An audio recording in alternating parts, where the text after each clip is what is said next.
जय हिंद। आप सभी का स्वागत है आपके अपने YouTube चैनल दबंग क्लासेस पर। दोस्तों, आज हम पढ़ने वाले हैं आरआरबी ग्रुप डी एग्जाम 2022 की तैयारी के लिए जीके जीएस और साइंस के महत्वपूर्ण प्रश्न, जो कि आपके एग्जाम की दृष्टि से काफ़ी ज़्यादा इंपॉर्टेंट है। तो वीडियो में लास्ट तक जरूर बने रहें। फर्स्ट क्वेश्चन देखते हैं। फर्स्ट क्वेश्चन यहाँ पर पूछा गया है, दो अस्थियां एक दूसरे से किसी अन्य संयोजी ऊतक द्वारा जुड़ी होती है, इस संयोजी ऊतक को क्या कहा जाता है? तो इसका जो राइट आंसर है वह है ऑप्शन नंबर 1, स्नायु कहा जाता है। दो अस्थियां या दो हड्डियां एक संयोजी ऊतक द्वारा आपस में जुड़ी होती हैं और इस संयोजी ऊतक को क्या कहा जाता है? स्नायु अर्थात लिगामेंट कहा जाता है। और स्नायु या लिगामेंट शरीर में रेशेदार लचीली संरचना होती है। नेक्स्ट क्वेश्चन की ओर बढ़ते हैं।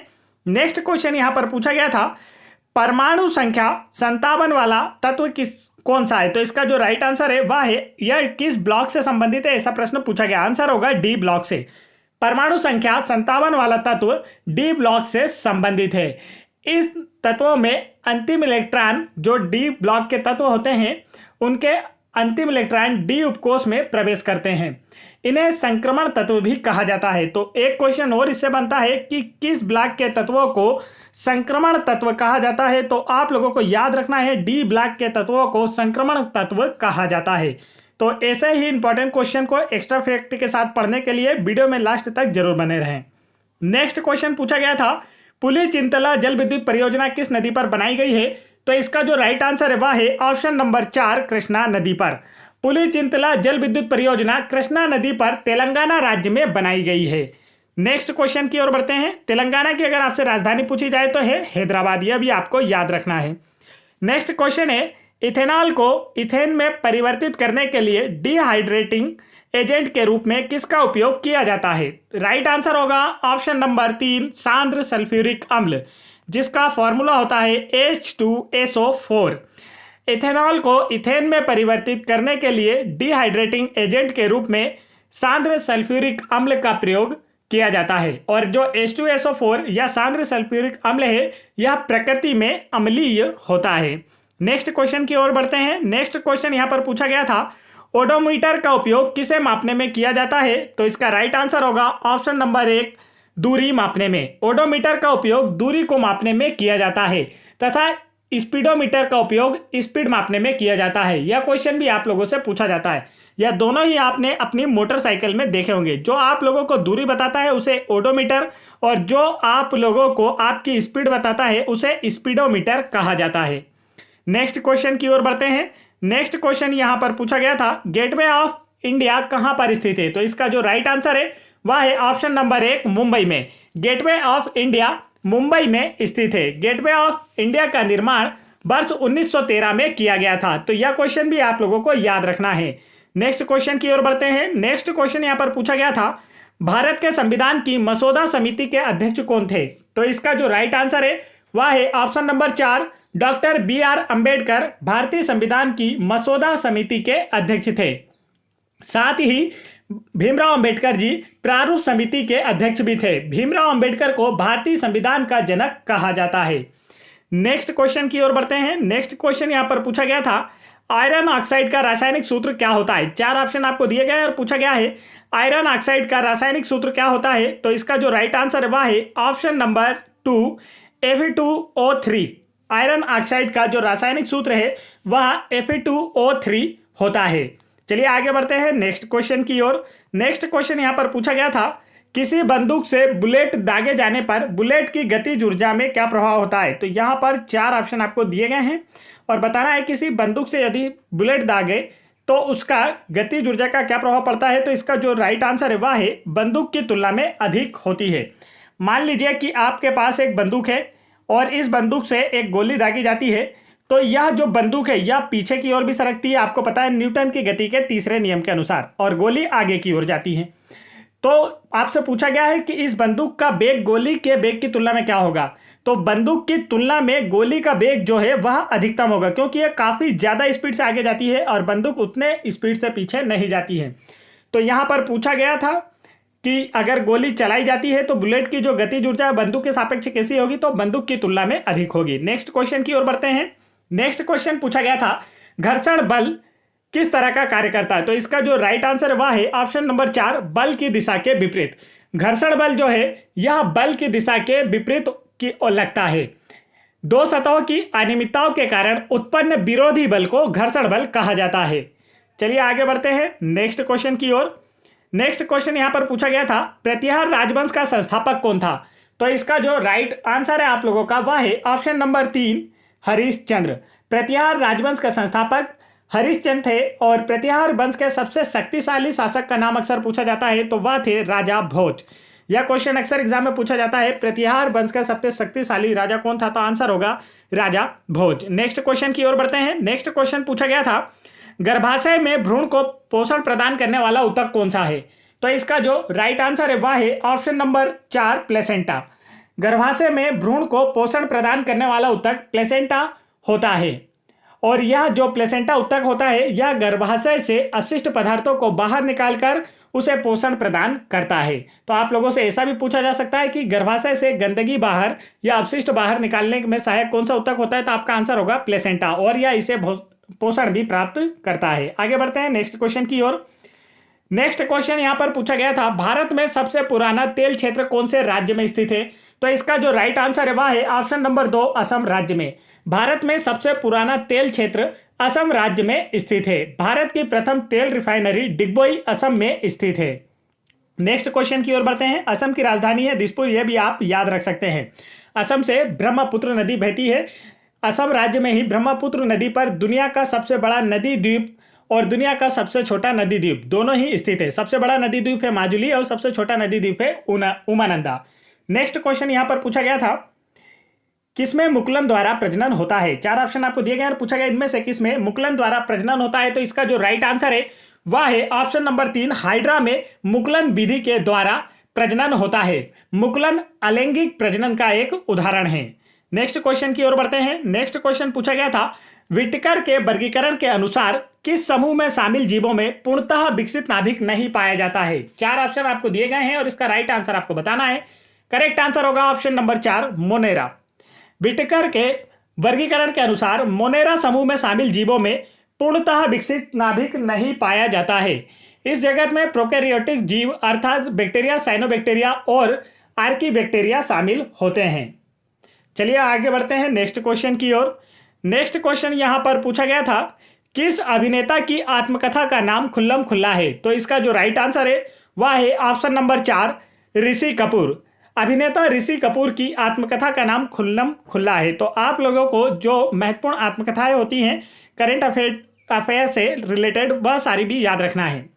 नेक्स्ट क्वेश्चन पूछा गया था, जठर ग्रंथियों द्वारा स्त्रावित हाइड्रोक्लोरिक अम्ल किस एंजाइम की क्रिया को आसान कर देता है? तो राइट आंसर होगा ऑप्शन नंबर 1, पेप्सिन एंजाइम। जठर ग्रंथियों द्वारा स्त्रावित हाइड्रोक्लोरिक अम्ल जो HCl अम्ल होता है यह पेप्सिन एंजाइम की क्रिया को आसान कर देता है। HCl को ही जठर रस के रूप में भी जाना जाता है। नेक्स्ट क्वेश्चन की ओर बढ़ते हैं। नेक्स्ट क्वेश्चन यहां पर पूछा गया था, एहोल शिलालेख निम्नलिखित में से किन शासकों से जुड़ा हुआ है? तो इसका जो राइट आंसर है वह है ऑप्शन नंबर 2, पुलकेशिन द्वितीय से। एहोल प्रशस्ति या एहोल शिलालेख का संबंध पुलकेशिन द्वितीय से है। पुलकेशिन द्वितीय ने नर्मदा नदी के किनारे हर्षवर्धन को हराया था। यह क्वेश्चन ऐसा कोई एग्जाम नहीं जिसमें ना पूछा जाता हो, तो आप लोगों को याद रखना है हर्षवर्धन को नर्मदा नदी के किनारे किसने हराया था? तो आपका आंसर होगा पुलकेशिन द्वितीय ने। यह क्वेश्चन अक्सर एग्जाम में पूछा जाता है, अच्छे से आपको याद होना चाहिए। आगे बढ़ते हैं दोस्तों, अब हम पढ़ने वाले हैं 22 सितंबर 2018 की सेकंड शिफ्ट में पूछे गए महत्वपूर्ण प्रश्न ग्रुप डी एग्जाम के। तो चलिए स्टार्ट करते हैं। फर्स्ट क्वेश्चन यहां पर पूछा गया था, कार्बन द्वारा मजबूत बंध के गठन का एक कारण किसका होना है? तो इसका जो राइट आंसर है वह है ऑप्शन नंबर 3, छोटे आकार का। कार्बन द्वारा मजबूत बंध के गठन का एक कारण इसके द्वारा इसका जो कार्बन का छोटा आकार का होना है। कार्बन का प्रतीक चिन्ह 6 और इसका परमाणु भार 12 होता है, यह भी आप लोगों को याद रखना है। नेक्स्ट क्वेश्चन की ओर बढ़ते हैं। आधुनिक आवर्त सारणी के छठे आवर्त में कितने तत्व मौजूद होते हैं? तो राइट आंसर होगा ऑप्शन नंबर 3, 32। आधुनिक आवर्त सारणी के छठे आवर्त में 32 तत्व मौजूद होते हैं। आवर्त सारणी में जो प्रत्येक तत्व होते हैं इनमें 4 कक्षाएं पाई जाती हैं, KLMN। हर जितने भी तत्व होते हैं सभी में 4 कक्षाएं पाई जाती हैं। के में अगर इलेक्ट्रॉनों की बात की जाए तो इसमें 2 इलेक्ट्रॉन होते हैं। एल में कितने इलेक्ट्रॉन होते हैं? 8 होते हैं। एम में होते हैं 18 और एन में होते हैं 32। तो ये आप लोगों को याद रखना है, या भी आप लोगों से पूछा जा सकता है कि किस सेल में कितने इलेक्ट्रॉन पाए जाते हैं। नेक्स्ट क्वेश्चन की ओर बढ़ते हैं। नेक्स्ट क्वेश्चन यहां पर पूछा गया था, नंदा देवी राष्ट्रीय उद्यान किस राज्य के चामोली जिले में स्थित है?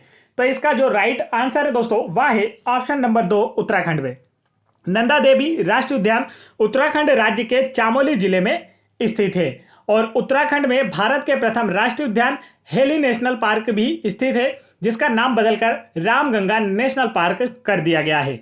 सर्वप्रथम जब भारत का प्रथम राष्ट्रीय उद्यान बनाया गया उत्तराखंड राज्य में तो उसका नाम था हेली नेशनल पार्क। क्या नाम था? Heli national park. फिर इसका नाम बदलकर किया गया था आप लोगों का, देखिए हेली नेशनल पार्क था, फिर इसका नाम किया गया था जिम कॉर्बेट नेशनल पार्क। क्या किया गया था? Jim Corbett national park. और फिर अब इसका नाम बदलकर क्या कर दिया गया है? Ramganga national park. तो यह क्वेश्चन इस बार आपसे पूछा जाएगा क्योंकि यह 2022-21 का करंट अफेयर है और काफी बड़ा क्वेश्चन है कि उत्तराखंड राज्य के, या यह भी पूछा जा सकता है कि भारत के प्रथम राष्ट्रीय उद्यान जिम कॉर्बेट राष्ट्रीय उद्यान, या नाम दिया जा सकता है हेली नेशनल पार्क का नाम बदलकर क्या कर दिया गया है? तो आपका आंसर होगा रामगंगा नेशनल पार्क कर दिया गया है। और क्यों किया गया है? क्योंकि इसी नेशनल पार्क के बीचों बीच से रामगंगा नदी बहती है। नेक्स्ट क्वेश्चन की ओर बढ़ते हैं। तो नेक्स्ट क्वेश्चन यहां पर पूछा गया था, भारत सरकार ने नोटबंदी की घोषणा कब की थी? तो इसका जो राइट आंसर है वह है ऑप्शन नंबर 2 8 नवंबर 2016 को भारत सरकार ने नोटबंदी की घोषणा की थी। और कौन कौन सी नोटें बंद की गई थी यहां आपसे पूछा जा सकता है, तो इससे रिलेटेड जानकारी भी आप सभी को पता है, इसलिए मैं बताकर समय खराब नहीं करूंगा। और अगर आपसे ऐसे प्रश्न पूछे जाते हैं तो आप उनका सही आंसर देंगे। नेक्स्ट क्वेश्चन की ओर बढ़ते हैं। नेक्स्ट क्वेश्चन यहां पर पूछा गया था, भारतीय राष्ट्रीय खेल दिवस कब मनाया जाता है? तो इसका जो राइट आंसर होगा वह है ऑप्शन नंबर 4 प्रत्येक वर्ष 29 अगस्त को राष्ट्रीय खेल दिवस के रूप में मनाया जाता है। हॉकी के खिलाड़ी मेजर ध्यानचंद, जिन्हें हॉकी के जादूगर के नाम से भी जाना जाता है, इनके जन्म दिवस पर प्रत्येक वर्ष 29 अगस्त को राष्ट्रीय खेल दिवस मनाया जाता है। नेक्स्ट क्वेश्चन यहां पर पूछा गया था, मेंडलीव की आवर्त सारणी में ऊर्ध्वाधर कॉलम को क्या कहा जाता है? तो इसका जो राइट आंसर है दोस्तों वह है ऑप्शन नंबर 2 समूह कहा जाता है। मेंडलीव की आवर्त सारणी में ऊर्ध्वाधर कॉलम को समूह कहा जाता है तथा क्षैतिज कॉलम को आवर्त कहा जाता है। आवर्त सारणी में 7, जो वर्तमान आवर्त सारणी है इसमें 7 आवर्त और 18 समूह हैं। यह भी आप लोगों को याद रखना है। आगे बढ़ते हैं। और अगर मेंडलीव की आवर्त सारणी की बात की जाए तो मेंडलीव की आवर्त सारणी, मेंडलीव ने कितने तत्वों को रखा था? उस समय के ज्ञात सभी 63 तत्वों को रखा था, जिसमें हाइड्रोजन को कोई निश्चित स्थान नहीं दिया गया था। इसलिए मेंडलीव की आवर्त सारणी के अनुसार हाइड्रोजन जो है एक आवारा तत्व कहा गया था। नेक्स्ट क्वेश्चन की ओर बढ़ते हैं। नेक्स्ट क्वेश्चन यहां पर पूछा गया था, एक संपीड़ित स्प्रिंग में कैसी ऊर्जा निहित होती है? तो इसका जो राइट आंसर है वह है ऑप्शन नंबर 1 स्थितिज ऊर्जा। एक संपीड़ित स्प्रिंग एक स्प्रिंग है जिसे दबाकर हमने एकदम पास कर दिया है। तो इसमें कौन सी ऊर्जा निहित होती है? स्थितिज ऊर्जा, क्योंकि इसकी स्थिति के कारण जो ऊर्जा है वह इसमें कौन सी निहित है? स्थितिज ऊर्जा निहित है। आगे बढ़ते हैं नेक्स्ट क्वेश्चन की ओर।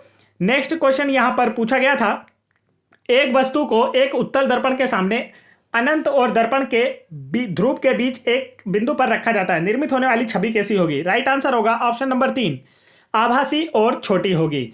देखिए, इससे रिलेटेड वीडियो अगर आप लोगों को देखना है कि आप लोग अगर वक्रता केंद्र पर किसी वस्तु को रखें, किसी वस्तु को आप फोकस पे रखें, किसी वस्तु को आप अनंत पर रखें, तो इससे रिलेटेड क्वेश्चन यदि आप लोगों को देखना है कि इनका प्रतिबिंब कहाँ बनेगा, तो आप लोग यह वीडियो चैनल की प्लेलिस्ट में जाकर वहां से देख लें, ताकि आप लोग एक ही बार में आसानी से समझ सकें कि उत्तल दर्पण, अवतल दर्पण और समतल दर्पण तीनों में किस प्रकार से प्रतिबिंब बनते हैं।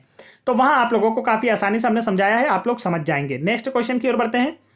नेक्स्ट क्वेश्चन यहां पर पूछा गया था, खालिस्तान के अनुसार तत्वों के गुणधर्म उनके परमाणु भारों के आवर्ती फलन होते हैं। 4 ऑप्शन आपको दिए गए हैं और किस आवर्त सारणी के अनुसार तत्वों के जो परमाणु भार गुण होते हैं वह उसके परमाणु भारों के आवर्ती फलन होते हैं। तो इसका जो राइट आंसर वह है ऑप्शन नंबर 2 मेंडलीव की आवर्त सारणी के अनुसार तत्वों के गुणधर्म उनके परमाणु भारों के आवर्ती फलन होते हैं।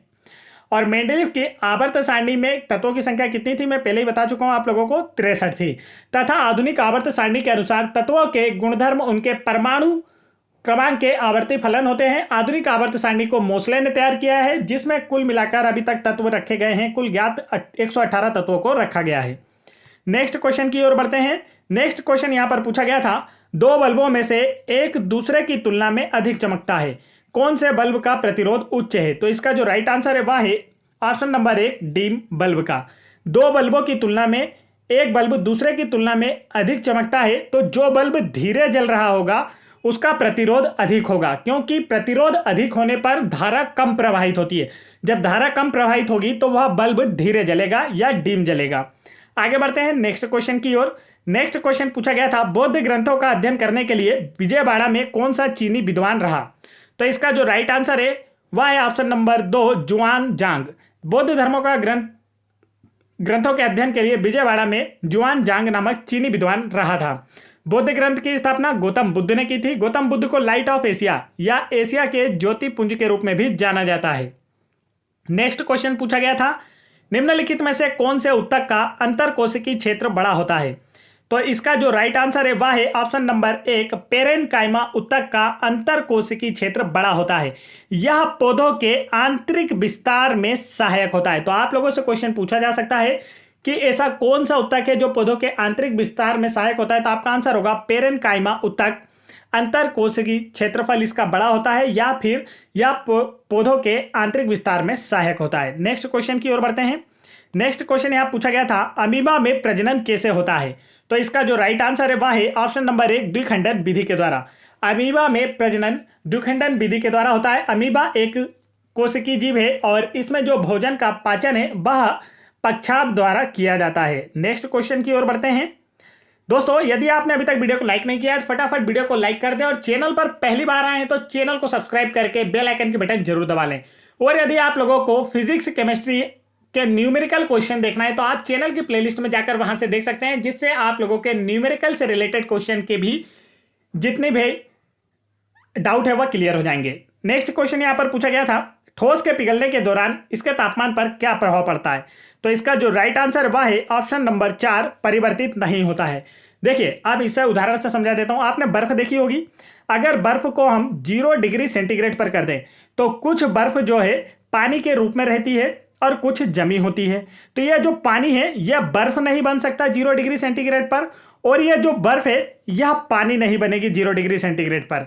तो कहने का मतलब क्या है कि दोनों का जो मेल्टिंग पॉइंट होता है जिस पर, तो ठोस के पिघलने के दौरान इसका जो तापमान है वह बदलता नहीं है। ठीक है, इसके तापमान पर क्या होता है, कोई परिवर्तन नहीं होता। 0 डिग्री सेंटीग्रेड पर यह बर्फ भी रहता है और यह पानी भी बन जाता है। तो इसके तापमान में कोई परिवर्तन हो रहा है क्या? नहीं। तो मेल्टिंग पॉइंट पर तापमान में कोई परिवर्तन नहीं होता है।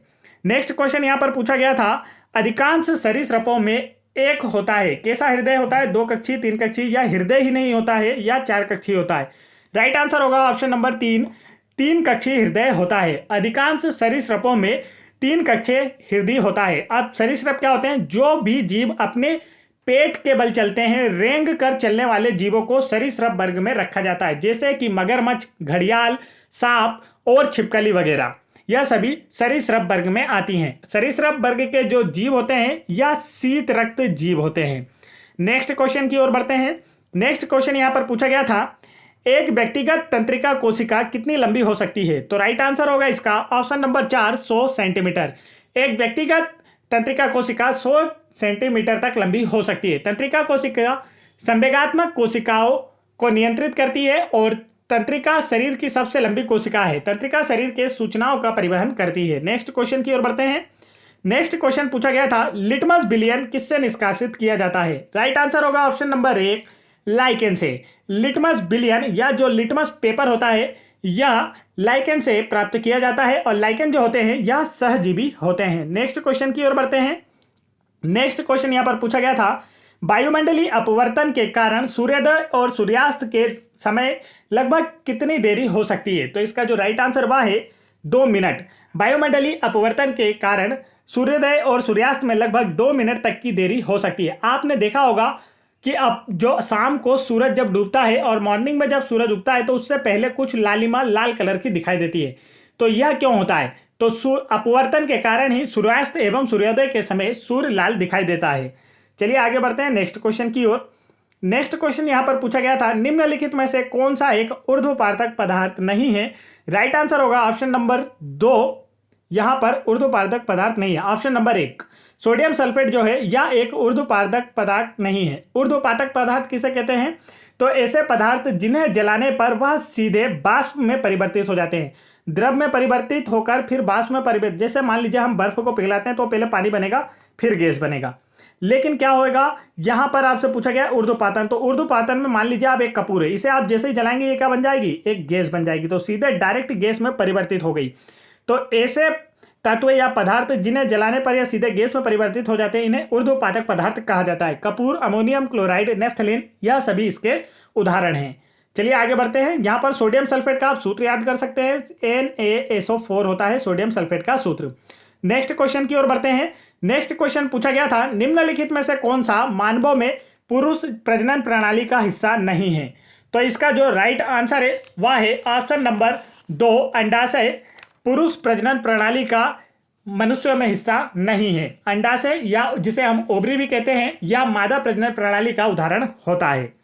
नेक्स्ट क्वेश्चन की ओर बढ़ते हैं। नेक्स्ट क्वेश्चन यहां पर पूछा गया था, हमीदा बानो बेगम किसकी मां थी? तो राइट आंसर होगा ऑप्शन नंबर 2 सम्राट अकबर की। अकबर मुगल सम्राट का एक शासक था। मुगल वंश की स्थापना बाबर ने की थी और हमीदा बानो इसकी माता का नाम था। इसके पुत्र का नाम भी अक्सर पूछा जाता है। बचपन का नाम सलीम था और बड़ा होकर वह जहांगीर कहलाया था। नेक्स्ट क्वेश्चन यहाँ पर पूछा गया था, निम्नलिखित में से किसकी विद्युत प्रतिरोधकता सबसे कम है? 4 ऑप्शन आपको दिए गए हैं और पूछा गया इसमें विद्युत प्रतिरोधकता सबसे कम किसमें है? तो राइट आंसर होगा ऑप्शन नंबर 3 सिल्वर में विद्युत प्रतिरोधकता सबसे कम है, क्योंकि सिल्वर ही सबसे ज्यादा ऊष्मा और विद्युत का सुचालक तत्व है। आगे बढ़ते हैं नेक्स्ट क्वेश्चन की ओर। सिल्वर में विद्युत प्रतिरोधकता लगभग 0 होती है। नेक्स्ट क्वेश्चन पूछा गया था, भारत का कौन सा शहर हुगली नदी पर बना हुआ है? तो राइट आंसर होगा इसका ऑप्शन नंबर 4 कोलकाता। भारत का जो कोलकाता शहर है यह हुगली नदी के तट पर बना हुआ है। चलिए आगे बढ़ते हैं। और कोलकाता जो है यह पश्चिम बंगाल की राजधानी है। कोलकाता शहर की नींव जाब चारनाक ने रखी थी। वर्ष 1912 से पहले कोलकाता भारत की राजधानी थी। नेक्स्ट क्वेश्चन की ओर बढ़ते हैं। दोस्तों अब हम पढ़ने वाले हैं 22